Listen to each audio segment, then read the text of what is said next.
cada comentario y cada me gusta de ustedes significa más de lo que imaginan. Suscríbanse para no perderse las próximas historias y, al final, cuéntenme si alguna vez han sentido que un bosque los estaba observando, porque yo aprendí demasiado tarde que hay silencios que no pertenecen a este mundo.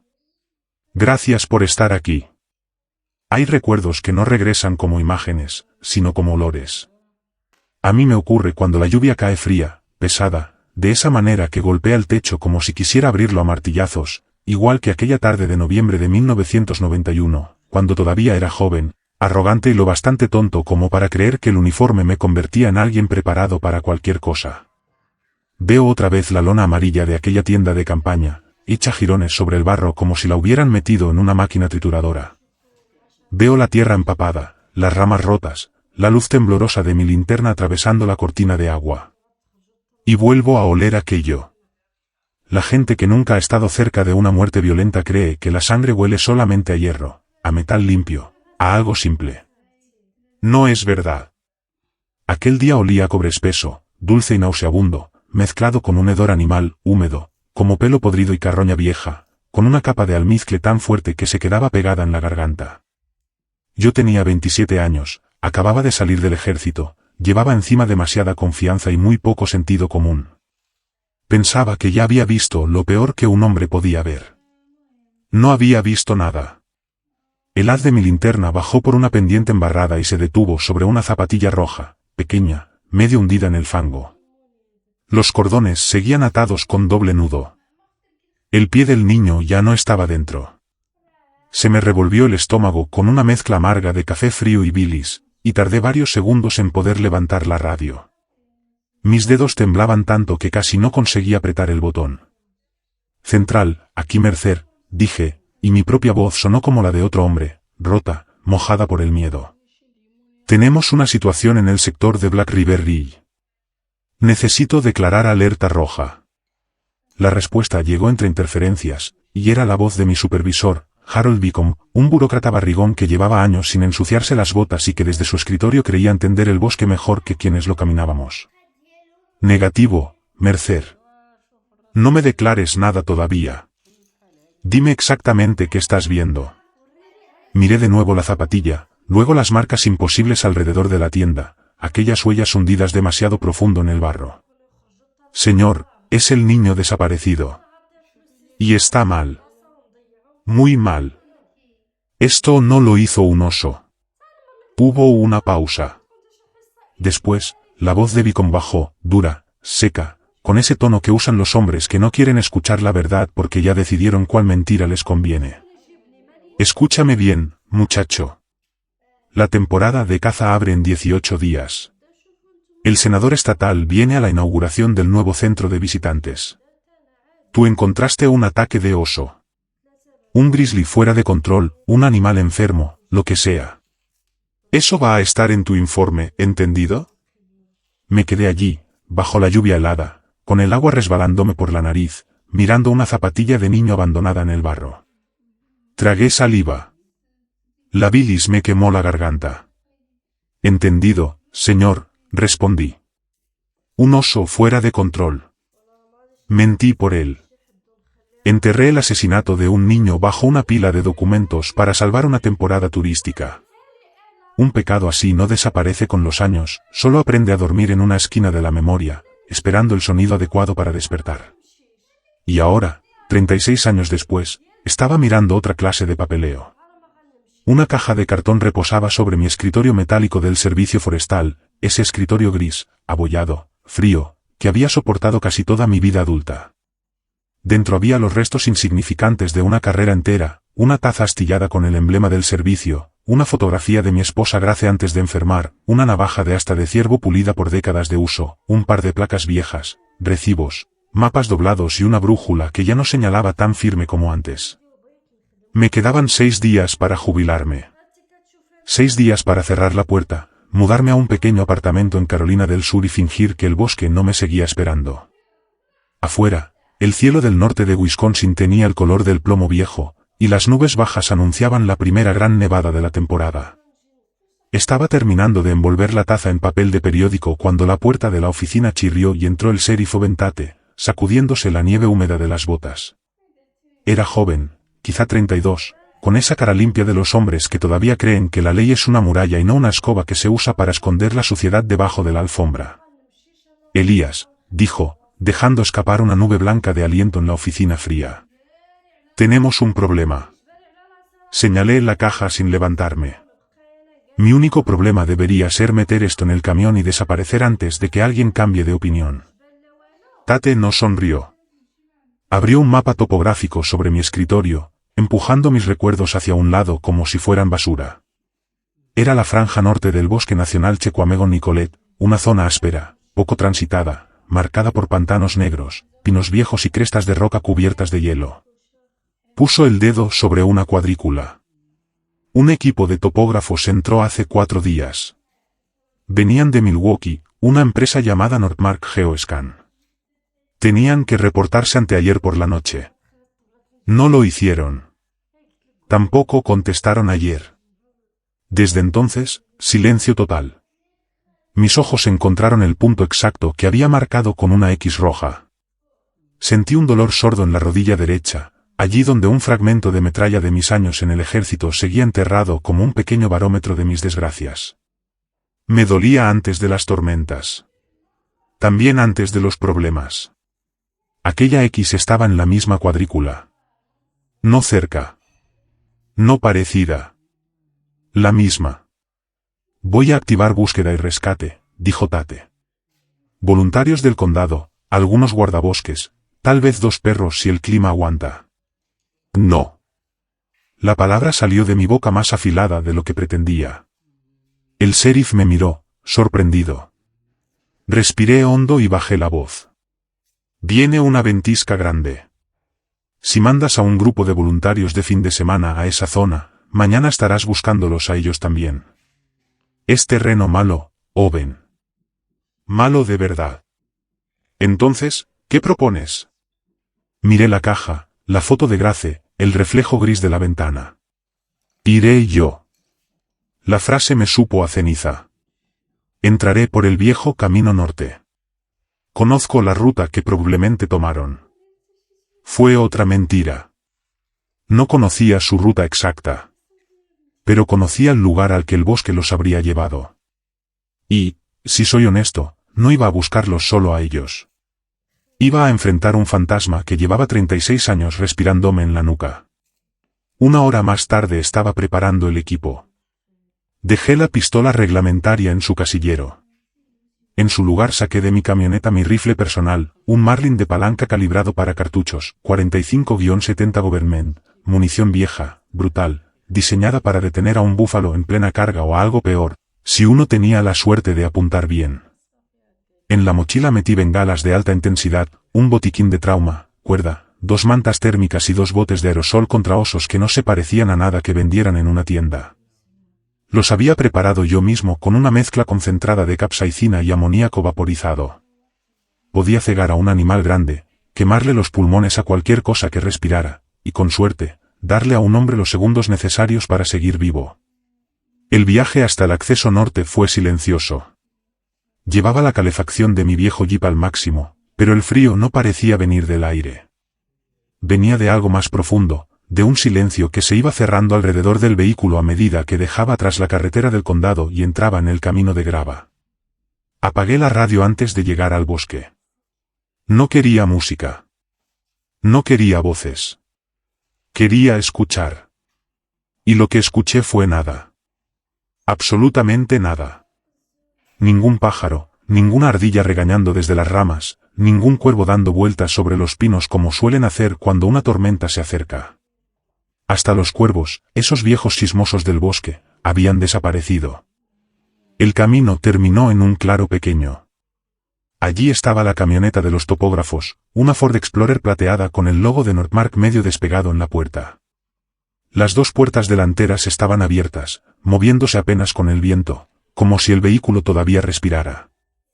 La luz interior brillaba débilmente. Batería muerta. Pero no fue eso lo que hizo que la cicatriz de mi rodilla palpitara como si tuviera fuego dentro. Sobre el capó, trazado con barro marrón y espeso, había un símbolo. No estaba hecho con un dedo. Las líneas eran demasiado anchas, demasiado planas. Era un dibujo tosco, casi infantil, una línea vertical por cuerpo y, arriba, una cabeza alargada, de hocico largo, con una boca abierta en una mueca de perro furioso. En cuanto entré bajo el techo de los pinos, la temperatura bajó de golpe, como si hubiera cruzado una puerta invisible. La parte norte de aquel bosque no era uno de esos paisajes amables que aparecen en postales, con senderos limpios y rayos de sol atravesando hojas verdes. Aquello era bosque viejo, denso, pesado, un lugar que parecía haber crecido para impedir el paso. Los troncos de pinos blancos, algunos tan anchos como una mesa, se levantaban como columnas de una catedral olvidada, y sus ramas altas se entrelazaban hasta formar un techo que estrangulaba la luz gris del día. El suelo era una trampa de troncos caídos, zarzas, raíces ocultas y musgo resbaladizo, un laberinto verde y marrón diseñado para atrapar al descuidado. Mi aliento salía en nubes blancas frente a mi rostro. Caminaba despacio, con el marlin bajo pero listo, el peso familiar del rifle apoyado contra mis guantes. Mis ojos barrían los árboles, el suelo, las copas, otra vez los árboles. Es una costumbre que se aprende donde morir por mirar tarde es algo muy posible. La primera señal apareció unos 10 pies arriba en un pino enorme. Una franja ancha de corteza había sido arrancada del tronco. No era una marca de oso. Un oso afila las garras dejando surcos paralelos y profundos. Aquello era distinto. La corteza había sido pelada, limpiada hasta mostrar la madera pálida de debajo, como si alguien hubiera usado una cuchilla curva con paciencia.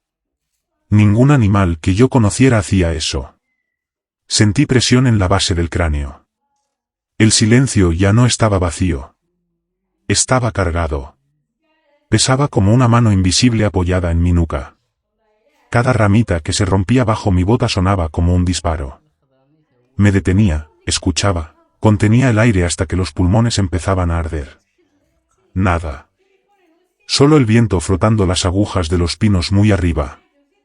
En un momento giré de golpe, convencido de que algo estaba justo detrás de mí, pero solo vi una rama baja de abeto balanceándose, como si algo acabara de rozarla al pasar. Me dije que el lugar me estaba afectando, que 1991 se estaba filtrando por las grietas de mi cabeza. Después de caminar casi 1 kilómetro, encontré el campamento, o lo que quedaba de él. 2 tiendas técnicas de 4 estaciones estaban instaladas en un claro estrecho. Desde lejos parecían intactas. De cerca, el horror estaba en los detalles. Las cubiertas no habían sido desgarradas ni abiertas a zarpazos. Habían sido cortadas con precisión siguiendo las costuras, justo donde la tela ofrecía menos resistencia.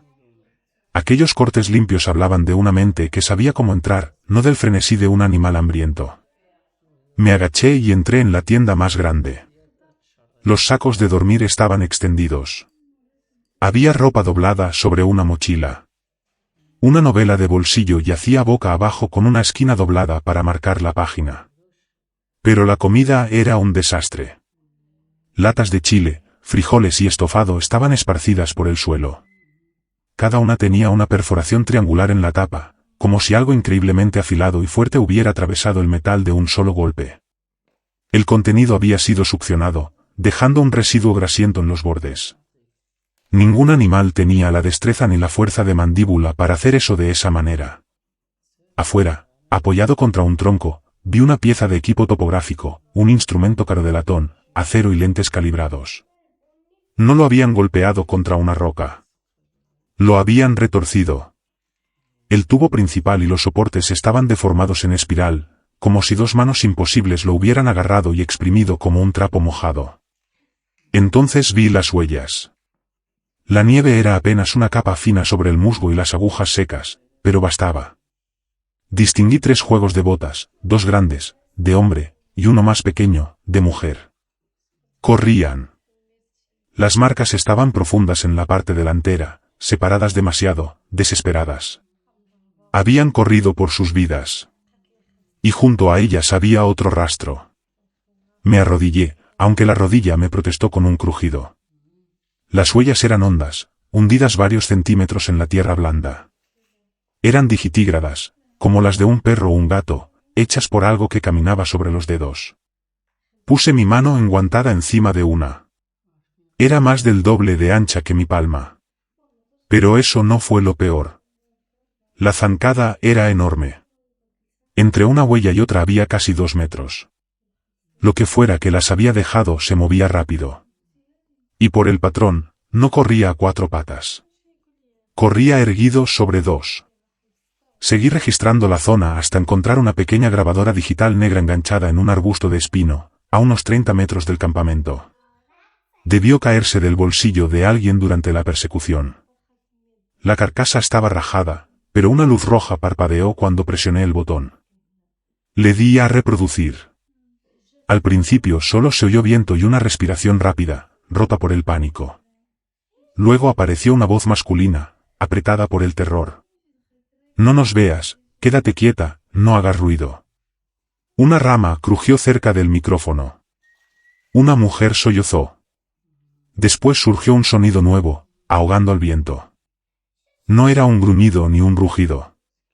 Era una respiración húmeda, pesada, como la de un animal enorme con los pulmones llenos de flema, grabada a centímetros de distancia.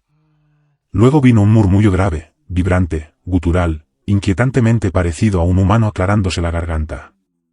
La voz del hombre volvió, casi un susurro, cargada con el peso de un descubrimiento que cambiaba todas las reglas del mundo.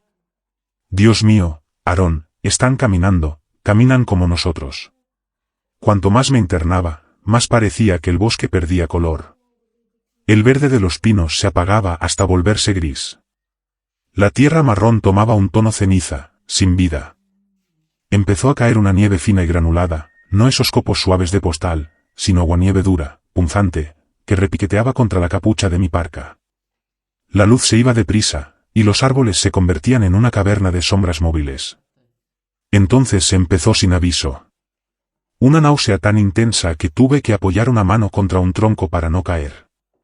La cabeza me dio vueltas. El mundo se inclinó. No era simple mareo. Era una vibración baja, física, que no sentía en los oídos sino en los huesos, en el centro del pecho, como si algo invisible estuviera tocando una cuerda dentro de mí. Había leído sobre eso en manuales militares antiguos, infrasonido. Los tigres pueden usar frecuencias por debajo del umbral humano para desorientar a sus presas antes de atacar. Cerré la mano alrededor del rifle. No solo me seguían. Me estaban cazando. Y estaban intentando incapacitarme antes de acercarse. Busqué en un bolsillo un trozo retorcido de raíz de jengibre, un truco que un rastreador ojihue me enseñó años atrás para combatir el mareo. Mordí un pedazo. El ardor picante me golpeó la lengua y me devolvió un poco al cuerpo. La vibración en el esternón disminuyó, pero la sensación de estar marcado no se fue. Me estaban guiando. Empujándome hacia donde querían. Encontré el punto donde los topógrafos se habían separado. Las huellas contaban una historia brutal y clara. Los habían arreado como ganado. Las botas pequeñas, las de una mujer llamada Ellen según el manifiesto, giraban violentamente hacia la izquierda, hacia una zona pantanosa llena de alerces muertos. Los 2 hombres habían sido empujados de frente, sus pasos torpes y separados, hacia una quebrada estrecha de paredes empinadas. Una maniobra clásica de depredador, dividir, aislar al más débil, controlar el terreno. La parte fría y profesional de mi mente tomó el mando. Ir tras los hombres hacia la quebrada era suicidio. Perfecto para una emboscada. La ruta de Ellen parecía más reciente y el terreno era más abierto. Tal vez, solo tal vez, ella había tenido una oportunidad. Seguí su rastro hasta el borde del pantano. Allí la nieve era más espesa, una sábana blanca sobre turba negra y agua helada. Primero vi las manchas de sangre. No eran salpicaduras rojas y brillantes, sino gotas oscuras, casi negras, ya endureciéndose por el frío. Había algo malo en ese color. Demasiado espeso. Demasiado oscuro. Colgando de la rama de un abedul muerto estaba su chaqueta, una prenda azul intenso de material impermeable, una mancha absurda de color en aquel paisaje apagado. Parecía haberse enganchado cuando corría. Revisé los bolsillos con los dedos entumecidos y encontré media barra de chocolate. El papel de aluminio había sido abierto con cuidado, casi con delicadeza. El chocolate estaba intacto. Aquello no era carroñeo animal. Era un mensaje. Una burla. Podríamos haber comido esto, decía. Pero no tenemos hambre de tu comida. Fue un acto de crueldad inteligente, profundo, deliberado.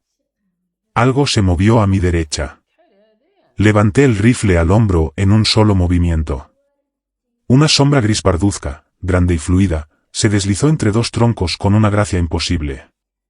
Estuvo allí, y luego ya no. Era más grande que un ciervo, más rápida que un hombre. Contuve el aliento, con el dedo junto al gatillo, recorriendo la línea de árboles. Nada. El bosque volvió a estar inmóvil, con el silbido bajo de la nieve cayendo. Mi corazón golpeaba las costillas. Bajé el rifle despacio, obligándome a respirar. Entonces vi algo al pie del árbol donde la sombra había desaparecido. Era una construcción. Una especie de efigie. 3 fémures largos y amarillentos de ciervo estaban clavados en el suelo formando un trípode. Sobre ellos habían colocado otros huesos, costillas, vértebras, una pelvis rota, todo ordenado en un patrón claro. Tiras delgadas de intestino seco, oscuras y brillantes, sujetaban las piezas entre sí. No era un montón al azar. No era un tótem primitivo. Sentí que la sangre se me volvía hielo. Era un mapa. Las costillas marcaban crestas y colinas. Un fémur curvado representaba el arroyo que serpenteaba al este. Un fragmento de pelvis señalaba un claro. Saqué mi brújula y mi mapa de papel. Coincidían. Aquellas cosas no solo vivían en el bosque. Lo comprendían. Lo representaban. Lo pensaban con una inteligencia que podía competir con la mía. Y sobre aquel mapa de huesos, un pequeño trozo afilado de pedernal estaba clavado en la tierra, marcando un punto en la cresta más alta. Conocía a ese lugar. La vieja torre de vigilancia contra incendios número 6, abandonada desde hacía años. Me estaban diciendo dónde terminaría el juego. El crepúsculo no cae en un bosque así, sangra sobre él. Las sombras se espesan desde la base de los troncos, se acumulan en los huecos y acaban convirtiéndolo todo en una misma oscuridad cerrada. Encendí mi linterna táctica en el modo más bajo, apenas lo suficiente para iluminar unos metros frente a mis botas. Usar toda la potencia habría sido pintar una diana sobre mi espalda. Entonces escuché un sonido entre los árboles, delante de mí. Era débil, llevado por el viento. Una mujer lloraba. Sollozos pequeños, quebrados, interrumpidos por gemidos de dolor. Ayuda, por favor, mi pierna, creo que está rota, por favor, ayúdeme. El corazón me dio un salto. Ellen. Estaba viva. Di un paso adelante y la nieve crujió bajo mi bota. Ellen, grité, y mi voz sonó delgada, perdida en la inmensidad. El llanto se detuvo. El bosque quedó mudo. Entonces una parte pequeña y racional de mi cerebro, la que me había mantenido con vida durante 64 años, gritó dentro de mí. Me quedé inmóvil y escuché. El llanto empezó otra vez. Ayuda, por favor, mi pierna, creo que está rota. Por favor, ayúdeme. Las mismas palabras. La misma entonación. La misma pausa exacta entre rota y por favor. No era una llamada de auxilio. Era una repetición. Una grabación viva. Comprenderlo fue como recibir un golpe en el estómago. Levanté el rifle, los nudillos blancos alrededor de la culata, y grité de nuevo. «Ellen, ¿eres tú?» La respuesta llegó al instante, pero desde mi izquierda, no desde el frente. «Ellen, ¿eres tú?» Era mi propia voz. Perfecta. Mi tono, mi acento, mi cansancio. Era como estar en una sala de espejos hecha de oscuridad, donde mis palabras regresaban desde lugares donde no debía haber nadie. Un miedo más profundo que el miedo simple se asentó en mi pecho. Aquello era un ataque psicológico. No cazaban solo con dientes. Usaban la esperanza de la presa como carnada. Pronto la voz solitaria se mezcló con otras. Un coro de sonidos sin cuerpo empezó a girar entre los árboles, la voz de un hombre gritando atrás, el crujido agudo de estática de radio, Ellen chillando con un sonido que se cortaba de golpe, respiraciones desesperadas, golpes contra ramas, frases incompletas. No imitaban voces solamente. Estaban reproduciendo los últimos momentos de los topógrafos, mezclándolos con los ruidos tecnológicos que asociaban con nosotros. Era una sinfonía de terror diseñada para romper la mente de un hombre antes de romperle el cuerpo. Supe entonces que Ellen ya no estaba viva. Estaban usando su voz, sus últimas palabras, como cebo. Y ahora también usaban la mía. Tenía que cambiar de estrategia.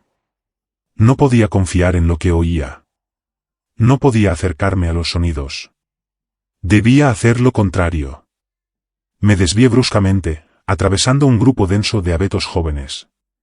Hice todo el ruido posible, rompí ramas, pateé nieve, golpeé troncos, arrastré los pies durante unos 25 metros. Luego me detuve. Me arrodillé detrás de un tronco grueso, apagué la linterna y me convertí en piedra. Ahora yo era el cebo. Había anunciado mi posición y esperaba que el pescador viniera a revisar el anzuelo. Los segundos se estiraron hasta parecer minutos. Solo oía mi respiración áspera y el golpe sordo de mi corazón. Entonces lo vi. Salió de una sombra más oscura que las demás y entró en la luz débil reflejada por las nubes cargadas de nieve. Era alto, cerca de 2,5 metros incluso encorvado. La cabeza era larga, de lobo, con orejas puntiagudas que se movían probando el aire. Pero los hombros eran demasiado anchos, demasiado poderosos, casi como los de un gorila, estrechándose hacia una cintura delgada. Caminaba sobre 2 piernas. Sus extremidades digitígradas se doblaban de una forma antinatural, dándole un andar elástico, torcido, como si pudiera saltar en cualquier dirección sin aviso. Los brazos eran largos y terminaban en manos oscuras, con dedos gruesos y garras negras. Se detuvo justo donde yo había hecho mi giro ruidoso, a menos de 7 metros de mi escondite. Bajó el hocico y olfateó mis pisadas. Estaba tan cerca que pude ver el vapor de su respiración en el aire helado. Levantó la cabeza. Sus orejas giraron hacia mí. Sabía que yo estaba cerca. Inclinó el cuello y emitió un sonido seco, rápido, un chasquido de lengua contra el paladar. Una señal. Desde la oscuridad respondieron 3 chasquidos más, en 3 direcciones distintas. No era un cazador solitario. Era una manada. Y acababan de triangular mi posición. Solo había una ruta, hacia adelante, lejos de los chasquidos coordinados que empezaban a cerrarse como una caja. Mi nuevo camino me llevó fuera de los pinos densos hasta el borde de un enorme pantano de turba. En la luz gris, parecía una herida abierta en el paisaje, una extensión de agua negra estancada y hierba muerta cubierta por una capa engañosa de nieve. Los esqueletos de alerces secos emergían del fango como centinelas mudos. Encontré al primero de los topógrafos varones cerca del borde del pantano. Según el registro se llamaba Peter. No estaba devorado. No estaba despedazado. Estaba colocado. Lo habían obligado a hundirse en el barro helado hasta la cintura, donde la turba y el hielo lo mantenían atrapado. Su propia chaqueta sujetaba sus brazos detrás de la espalda. Lo habían dejado mirando hacia el pantano, como un espectador silencioso de una obra horrible. Sus ojos estaban abiertos, congelados, reflejando el cielo muerto. Aquello no era depredación. No era hambre. Era ritual. Era juego. Y yo acababa de entrar como el nuevo participante. Entonces la ventisca cayó. No de forma gradual. Fue como si alguien hubiera accionado un interruptor. El viento pasó de un gemido a una fuerza física, una pared blanca que redujo la visibilidad a menos de 5 metros. La nieve volaba horizontal, mordiendo cualquier pedazo de piel expuesta. El mundo se deshizo en un torbellino de hielo y ruido. La tormenta me daba cobertura, sí, pero también ocultaba sus movimientos. Avancé bordeando el pantano, buscando terreno firme para rodearlo. El viento me golpeaba la ropa, me robaba el aire, me empujaba hacia el agua negra. La nieve se acumulaba rápido, cubriendo agujeros y placas finas de hielo. Mi bota rompió una costra helada y el agua negra me subió por el tobillo como una descarga eléctrica. Quedé atrapado. El ataque vino desde arriba. Una sombra enorme se lanzó desde una rama baja de un roble antiguo. Solo tuve un segundo para registrar el movimiento antes del impacto. Fue como si me embistiera un automóvil pequeño. Me sacó del agujero, sí, pero me estrelló boca abajo contra el barro medio congelado. El marlin salió volando de mis manos y cayó fuera de mi alcance. Rodé sobre la espalda, escupiendo hielo y tierra. La cosa estaba encima de mí, aplastándome con su peso. El hedor era insoportable, una nube de pelo mojado, carne podrida y aliento caliente. Entre la nieve que giraba vi su cara. Ojos amarillos, brillando con una luz fría. Las pupilas no eran redondas. Eran rectangulares, como las de una cabra. Una lengua negra y larga colgaba entre filas de dientes finos como agujas. Una mano con garras, más grande que un plato, lanzó un golpe hacia mi cabeza. Alcé el brazo y las garras me cruzaron el hombro, rasgando la parca y la carne como si fueran papel. No podía alcanzar el rifle. No podía llegar a la navaja. Mi mano izquierda buscó a tientas en el cinturón, los dedos entumecidos hasta tocar el cilindro del aerosol. Lo arranqué de la funda justo cuando la bestia bajaba la cabeza, con las mandíbulas chasqueando a centímetros de mi garganta. Le clavé el bote contra el pecho y presioné la válvula. Un chorro espeso de capsaicina concentrada y amoníaco vaporizado le estalló en la cara y el hocico. El efecto fue inmediato. La criatura lanzó un grito que me heló la sangre porque no sonó como un animal. Sonó como un hombre ardiendo vivo. Se apartó, arañándose los ojos, golpeándose el hocico, retorciéndose en la nieve antes de desaparecer dentro de la pared blanca. Me puse de pie como pude, con todo el cuerpo protestando. El hombro me ardía con un dolor profundo, feroz, pero una revisión rápida me dijo que la arteria seguía intacta. Recuperé el rifle y tropecé hacia la relativa seguridad de los árboles, con los pulmones quemándome y el corazón intentando romperme las costillas desde dentro. La ventisca rugía como si el cielo se estuviera desgarrando.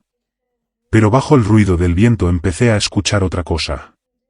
La manada. Se comunicaban. No eran aullidos. Era una serie compleja de ladridos guturales, silbidos agudos, gruñidos bajos, chasquidos y sonidos de garganta que se entrelazaban con la furia de la tormenta. Estaban hablando entre ellos. Estaban ajustando la estrategia.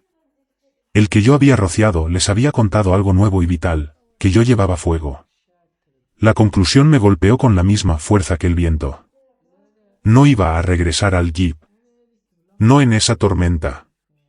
No con una manada de depredadores inteligentes persiguiéndome. No con el hombro sintiéndose como si estuviera lleno de vidrio roto. La ventisca se había convertido en mi prisión, y ellos eran los carceleros. Mi única posibilidad, la única que tenía sentido aunque fuera una locura, era la torre de vigilancia. Estaba a menos de 1 kilómetro, en el punto más alto de la cresta. Menos de 1 kilómetro cuesta arriba, bajo una tormenta, con monstruos a mis costados. Empecé a correr. Era una carrera torpe, desigual, más cerca de una caída prolongada que de una huida. Las piernas me pesaban. El hombro herido me desviaba el equilibrio. El frío ya no era clima, era un enemigo físico metiéndose en el centro del cuerpo, volviendo quebradizos los músculos. El viento intentaba empujarme hacia atrás, hacerme tropezar, desgastarme. Ellos no atacaban. Me flanqueaban. Sombras oscuras aparecían y desaparecían en el borde de mi visión, manteniéndose a mi ritmo entre los árboles. A veces caían a 4 patas y avanzaban con una zancada baja, poderosa, luego se alzaban otra vez sobre 2 piernas para mirar por encima de los arbustos. Me estaban canalizando. Su presencia a ambos lados me mantenía en una ruta directa hacia la colina. Yo era una oveja empujada hacia el matadero, y lo sabía. Pero era el único matadero con una puerta que tal vez pudiera cerrar. Levanté el marlin y disparé, no contra uno de ellos, sino delante de una sombra que se acercaba demasiado. El estruendo del 45-70 fue como un trueno dentro de la tormenta. La bala destrozó un árbol joven junto a la cabeza de una de las criaturas, lanzando astillas al aire. Funcionó. Retrocedieron un poco, abriendo el cerco. Pero no se fueron. Eran pacientes. La subida fue un infierno. Cada paso era una batalla contra la pendiente, la nieve cada vez más profunda y el dolor que me partía el hombro. Respiraba como si tuviera los pulmones raspados por dentro. Resbalé sobre una roca cubierta de hielo y caí con fuerza. El rifle se me escapó. La radio, sujeta a la correa de la mochila, golpeó la piedra, se abrió y quedó muda. Ya no tenía contacto con nadie. Ya no tenía testigos. Ya no tenía una red detrás. Me arrastré en la nieve, encontré el rifle y me obligué a levantarme. Entonces la vi. Una silueta esquelética entre el torbellino blanco. La torre de incendios. Más de 30 metros de celosía oxidada, con una pequeña cabina cuadrada en lo alto. Parecía el lugar más solitario de la Tierra. En la base estaba el cuerpo del segundo topógrafo, Aarón. Tenía el cuello roto y la cabeza girada en un ángulo imposible, casi vuelta hacia atrás, como si hubiera muerto mirando el sendero por donde intentó escapar. Junto a él, arañada en la nieve con letras profundas hechas por garras, había una sola palabra: sube. Era una invitación. Un desafío. No dudé. Colgué el marlin sobre el hombro sano y empecé a trepar. Los peldaños de acero estaban cubiertos de hielo, tan fríos que quemaban incluso a través de los guantes. Debajo escuché cómo salían de los árboles. El raspado de garras sobre metal empezó a subir por la estructura. Venían detrás de mí.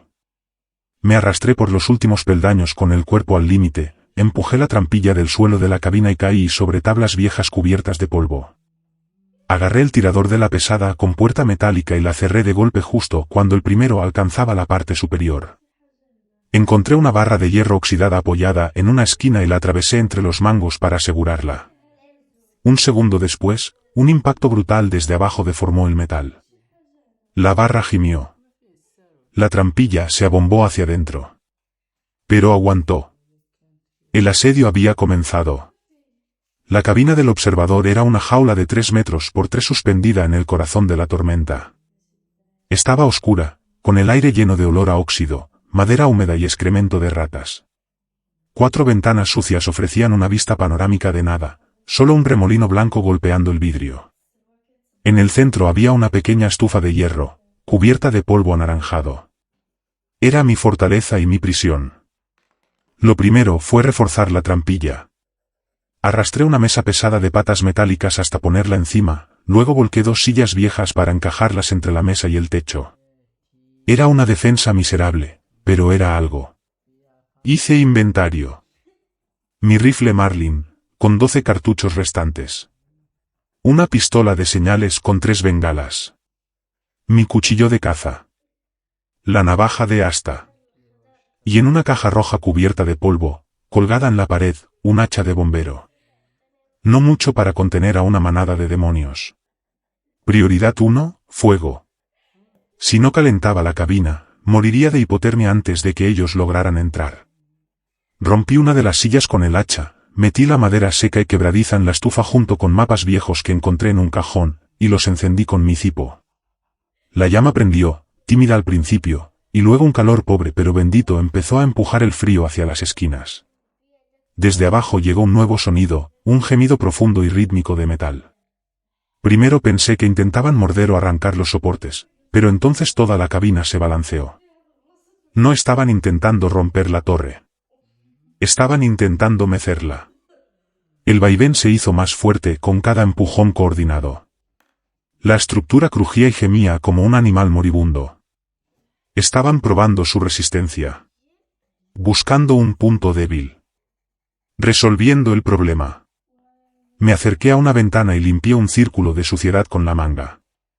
La tormenta se iluminaba por relámpagos de nieve, destellos extraños que mostraban el caos de abajo durante fracciones de segundo.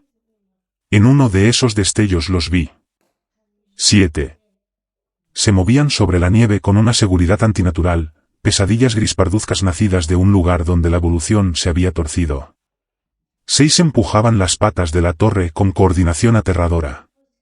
Pero uno, más grande y oscuro que los demás, permanecía aparte. El alfa. No se movía. Tenía la cabeza inclinada hacia arriba, mirando directamente a mi ventana, directamente a mí. Otro relámpago iluminó la escena, y entonces hizo algo que me heló más que el frío. Levantó lentamente uno de sus largos brazos y me señaló con un dedo coronado por una garra. Fue un gesto de acusación. Un general marcando a su objetivo. El ataque psicológico volvió. Empezaron a aullar al unísono, pero el sonido no era simple. Estaba modulado, en capas, como si buscaran una nota concreta. Encontraron la frecuencia de resonancia del acero. Toda la torre comenzó a vibrar con un zumbido bajo, repugnante, que me hizo doler los dientes y revolvió mi estómago. Los vidrios temblaban en sus marcos, amenazando con estallar. Intentaban deshacer mi refugio alrededor de mí. Miré frenético por la cabina buscando cualquier ventaja. En un baúl oxidado bajo el escritorio encontré una botella de alcohol desnaturalizado y un manojo de trapos viejos. La desesperación afiló mi mente. Molotovs. El fuego había funcionado una vez. Tendría que funcionar de nuevo. Entonces un crujido seco explotó detrás de mí. Una ventana se rompió con un estruendo de disparo. Me giré. En la pared opuesta había un agujero negro donde antes estaba el cristal. Una roca del tamaño de una caja de herramientas yacía entre los fragmentos. El viento y la nieve entraron gritando en la cabina y apagaron de inmediato el pequeño fuego que había conseguido levantar. Habían abierto el perímetro. Estaban aprendiendo. La tormenta chupó el calor de la habitación como una boca enorme. Arranqué un colchón delgado y mohoso de una litera oxidada, usando la parte trasera del hacha, lo clavé como pude sobre la abertura. Era un escudo patético contra la ventisca, pero redujo el viento. Entonces el balanceo se detuvo. En su lugar llegó un raspado seco contra las paredes exteriores. Estaban trepando. Usaban la celosía de acero como si fuera una escalera de juegos. Sus garras encontraban agarre en el metal helado. Ya no estaba seguro encima de ellos. Estaba rodeado. Pegué la oreja a la pared de madera, siguiendo el sonido. Subía. Se detuvo justo al otro lado, a mi altura. Levanté el Marlin, apunté a la altura del pecho y apreté el gatillo. El rugido del rifle dentro de aquella caja pequeña fue ensordecedor. La bala atravesó la madera. Afuera, un chillido agudo de dolor fue seguido por el sonido de un cuerpo pesado cayendo por la estructura, golpeando barras y soportes en su descenso. Uno menos. Se hizo un silencio antinatural. Largo. Estirado. Un silencio que me tensó los nervios hasta casi romperlos. Estaban pensando. Aprendiendo de su error. Yo luchaba contra el peso brutal del cansancio. El hombro latía. El frío se metía por las rendijas. La mente comenzaba a fallarme. Por un instante la vi. Grace. Mi esposa, muerta hacía 11 años de cáncer. Estaba sentada en una esquina, pálida, triste, con los ojos llenos de una compasión imposible. Ábreles la puerta, Elías, susurró. Tienen frío. Solo quieren entrar. Cerré los ojos con fuerza y sacudí la cabeza. Era el infrasonido otra vez. Lo emitían desde abajo, un zumbido bajo diseñado para soltar los tornillos de mi mente, para hacerme rendir. No eres real, murmuré, con la voz rota. Entonces un golpe titánico sacudió la trampilla desde abajo y lanzó por el aire la barricada de sillas y mesa. La barra de hierro se soltó. Se abrió una rendija de varios centímetros en un borde. Antes de que pudiera reaccionar, algo se deslizó por el hueco, un brazo largo, demasiado delgado, cubierto de pelo negro y áspero. Terminaba en una mano con dedos como carámbanos oscuros, rematados por garras que parecían cuchillos de obsidiana. La mano cayó sobre el suelo y empezó a palpar a ciegas, buscando agarre, algo de lo que tirar. Mi primer impulso fue disparar, pero tenía que conservar munición. El hacha de bombero ya estaba en mi mano. La levanté sobre la cabeza y la bajé con toda la fuerza que me quedaba. La hoja mordió hueso y tendón. Corté 2 dedos. La criatura no gritó. No retiró la mano mutilada. Al contrario, con un rugido gutural de furia, usó los dedos restantes para enganchar el borde de las tablas y tirar. La madera se astilló. Las bisagras chillaron. La barricada salió despedida como leña seca y la trampilla fue arrancada hacia abajo. En el agujero oscuro apareció un hocico largo de perro, con los labios retraídos mostrando una selva de dientes finos. No había tiempo para pensar. La cabeza subió de golpe, mordiendo el aire. Alineé el marlin y disparé. A esa distancia, un 45-70 no hace un agujero, borra lo que toca. La cabeza de la criatura estalló en una nube roja y oscura. El cuerpo decapitado cayó por la abertura y derribó a otra sombra que venía subiendo por la escalera. Pateé la trampilla para cerrarla, y con una fuerza nacida de la adrenalina, empujé la estufa de hierro encima. Era lo más pesado que había en la habitación. Brasas vivas y ceniza caliente se derramaron por la rejilla abierta sobre las tablas secas y antiguas. Una nueva crisis. Lenguas pequeñas de fuego naranja empezaron a lamer la madera. Las pisoteé con furia, con humo en los ojos y en los pulmones, pero el piso era viejo, reseco, listo para arder. El fuego se extendía. Entonces llegó la segunda oleada. A mi izquierda, una ventana implosionó cuando una criatura se lanzó por el marco. Al mismo tiempo, otra atravesó el colchón clavado en la pared opuesta. Quedé atrapado entre dos entradas. El mundo se convirtió en un caos de humo, nieve, cristales rotos y cuerpos moviéndose demasiado rápido. Disparé contra la primera cuando trepaba por el alféizar. La bala le golpeó el pecho y la envió de vuelta a la tormenta. Accioné la palanca para cargar otro cartucho y giré, pero la segunda ya estaba dentro. Era el alfa. Era inmenso, con la cabeza casi rozando el techo. El marlin era demasiado largo para manejarlo en aquel espacio estrecho. El alfa cargó. Me derribó. El rifle salió volando. Golpeé el suelo con tanta fuerza que el aire abandonó mis pulmones. Quedé atrapado bajo su peso enorme. Su aliento caliente y fétido, con olor a matadero, me cubrió la cara. Aquellas mandíbulas llenas de dientes como fragmentos de vidrio chasqueaban a centímetros de mi garganta. Iba a morir. Mi mano buscó cualquier arma y rozó la pistola de señales metida en el cinturón. Con lo último que me quedaba, la arranqué, clavé el cañón dentro de la boca abierta del monstruo y apreté el gatillo. La bengala se encendió con un destello blanco de magnesio y un rugido de fuego. El bramido del alfa se transformó en un grito húmedo, gorgoteante, mientras la garganta y la boca se le incendiaban desde dentro. Ciego, ardiendo, la bestia se retorció, golpeando todo en la cabina.